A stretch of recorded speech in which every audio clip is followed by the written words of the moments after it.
தென்காசி மாவட்டம் புளியங்குடி பேருந்து நிலையம் அருகே வீட்டில் தனியாக இருந்த 13 வயது சிறுவனை கட்டி போட்டு 50,000 ரூபாய் பணத்தை திருடி சென்ற சம்பவம் அதிர்ச்சியை ஏற்படுத்தியுள்ளது.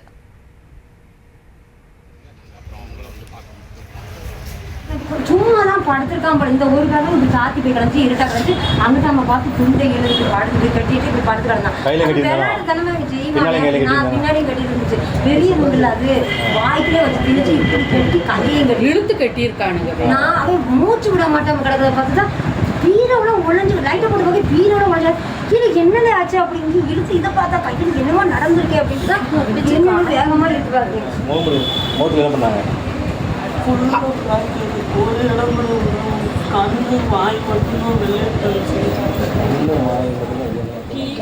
இது தொடர்பான கூடுதல் விவரங்களோடு இணைகிறார் செய்தியாளர் ஐயனார். ஐயனார் வணக்கம். இந்த திருட்டு சம்பவத்தில் ஈடுபட்ட நபர் குறித்து விவரங்கள் கிடைக்கப்பெற்றிருக்கா? அது தொடர்பான விவரம்.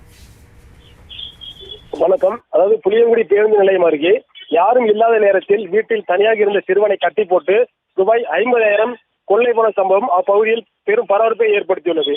அதாவது தென்காசி மாவட்டம் கடையநல்லூர் அடுத்துள்ள புளியங்குடி பேருந்து நிலையம் அருகே அமிர்தராஜ் என்பவர் மனைவி குழந்தைகளுடன் வசித்து வருகிறார். இந்த நிலையில் அவர் மற்றும் அவரது மனைவி இருவரும் உறவினர் வீட்டுக்கு சென்று விட்டனர். இதனைத் தொடர்ந்து 13 வயது மகன் மற்றும் தனியாக இருந்துள்ளார். இதனைத் தொடர்ந்து மர்ம நபர்கள் வீட்டை நோட்டமிட்டு வீட்டின் பின்புறம் உள்ளே சென்று அங்கிருந்த சிறுவனை காயப்படுத்தி கட்டி போட்டு கீழே இருந்த 50,000 கொள்ளையடித்து சென்று விட்டனர். இதனைத் தொடர்ந்து வீட்டில் வந்து பார்த்தபோது பெற்றோர்கள் மகன் கட்டி கிடந்ததை கண்டு அதிர்ச்சி அடைந்தனர்.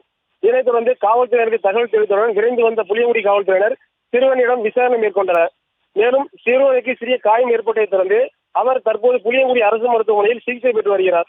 மேலும் இது பற்றி காவல்துறையினர் அருகில் உள்ள CCTV காட்சியதும் உள்ளதா என்பதை பரிசோதனை செய்து அதன் அடிப்படையில் மர்ம நபர்களை வலைவீசி தேடி வருகின்றனர். மேலும் பொதுமக்கள் அதிகம் வந்து போகும் இடமான புளியங்குடி பேருந்து நிலையம் அருகே இவ்வாறு ஒரு துணிகர சம்பவம் நடைபெற்று இருப்பதால் பொதுமக்கள் மிகவும் அச்சமடைந்துள்ளது குறிப்பிடத்தக்கது. மேலும் காவல்துறையினர் உடனடியாக மர்ம நபர்களை பிடித்து சட்டத்தின் முன் நிறுத்தி உரிய நடவடிக்கை எடுக்க வேண்டும் என்று அவர்கள் கோரிக்கை வைத்துள்ளதும் குறிப்பிடத்தக்கது. விவரங்களுக்கு நன்றி ஐயனார்.